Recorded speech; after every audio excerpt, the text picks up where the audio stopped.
I'm here at the restaurant show in Earl's Court with Mc Combie, who's a master of wine and a restaurant consultant. Peter's just been busy presenting a masterclass all about wine list optimization, which is about making the most of your wine list and making it stand out. Peter, if somebody asked you if they were a restaurateur or a sommelier and they came to you and they wanted your top tips for making your wine list stand out and be different, what would you say to them? I think it's think about what you're doing. I mean, it's kind of obvious, but I think lots of times with wine lists, people kind of start without thinking. And so I say, well, think about who you are. What kind of restaurant are you? What kind of customers do you have? You know, how much do you think people will spend? How big does your wine list need to be? Personally, I think that short, snappy wine lists are really good, but you know, that's not the only answer. But the idea is to really think about what you're doing so that you make a rational choice rather than an emotional choice. The problem is that wine attracts anoraks and geeks. You know, most of us are inclined that way, and we sort of let our enthusiasm run away with us. And I think, you know, you want to say, look, it is about business. It doesn't mean it has to be boring or formulaic, but you have to sort of you have to really just think about it and say, you know, what are the parameters I need that'll make a better wine list? Yeah. And when a sommelier is coming up with a wine list, do you think it's important that they just put wines of their own personal choice, wines that they enjoy, or should they distance themselves from personal choice and instead look to what customers are asking for? Well, there are yes and no. I think it's important to have a personality in the list. So I think it's great to have wines that reflect your love, but the downside is, for example, the example I actually gave in the lecture was New Zealand Sauvignon. You know, you can see a wine list with no New Zealand Sauvignon, and I would say that's really stupid, because if it's not the number one white varietal, it's the number two white varietal, and people want it. And in particular, when it comes to New Zealand, they pay a premium for it. So why take it off the list? Or why would you not put it on in the first place? Just because you don't like it, or you're bored with it, or you know, you think the style is a bit of a cliche. The fact is, customers want it. So I would say, yes, fine, you don't like it, but choose a good one. Yeah.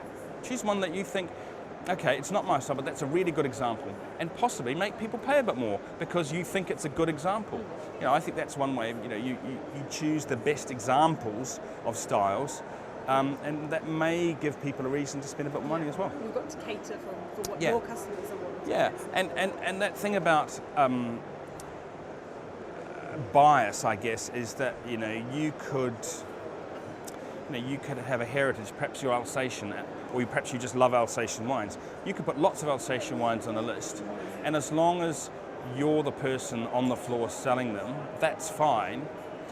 But when you leave, the wine list can look seriously unbalanced, and in fact they may well struggle to sell those wines. So I'm not saying you shouldn't have a little bit of a bias, but you should recognise that there is that bias, and not indulge yourself too much. What would your top tips be for a wine list, how it can stand out? I mean, everyone goes to restaurants all the time. What's the way to really get people interested in your list? For me, there's, as I said before, I think short, sharp lists are great. The fact is, the Bible is the geek document, and I go out with some friends regularly. There's four of us, two couples, and we all like wine, but the men take it seriously. So when the big wine list comes, the women roll their eyes.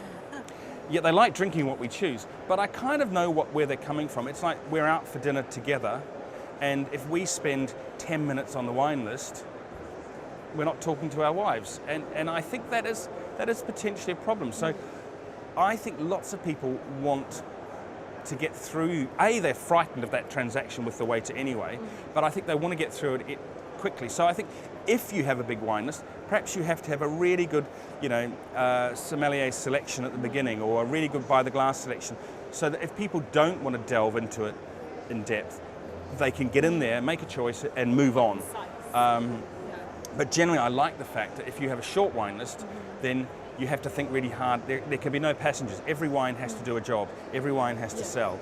And I think the combination should always be tried and true, and a bit of funky and different and unknown. I think unknown wines can give you very good value, whereas the more familiar ones make people feel comfortable. And I think actually we forget that. People don't want to be challenged by a wine list. They really don't. When a wine list is presented to you or you're consulting on a wine list, what are your pet peeves or your pet hates? Something that really gets your goat when you're looking at a wine list. Gross profit percentage margin pricing. I think it's an accountant's tool that's perfectly valid as an accountant's tool, but I don't think it should be the only measure that people use for their wine list. There are other things, there are other metrics you can use, and I think the tyranny of the GP actually puts people off wine. You can have, there are people in the West End of London who have 80% GPs. And I think, that frightens people because wines are expensive. I understand that people need to make money. I don't have any problem with that.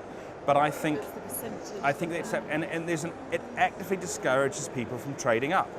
I think you should ask yourself, how much cash margin do I make per bottle?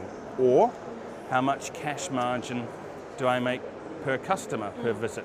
Or look at a ratio of inventory to sales, cost of inventory, cost of sales. There are lots of things you could look at, and I think they can be as valid in determining the success of wine as GP percentage margin pricing. And in fact, you don't bank percentages.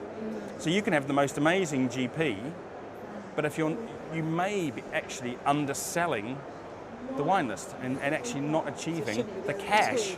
Yeah, exactly. Exactly. And finally, the restaurant show is a port of call for sommeliers and restaurateurs who want to come along and learn new things about their business, talk to other people and network. What do you think are the main benefits of coming along to the restaurant show, and why is it standing head and shoulders above other shows in the industry? I have to say, I think the quality of speakers is very good. But today, Gerard Basset was just speaking, and I think Gerard is a genius. I think I think people do recognise his gift, but I think it can't be said off enough. There's a whole generation of sommeliers that Gerard has influenced or actually trained in many cases, and I think they are really good for the business.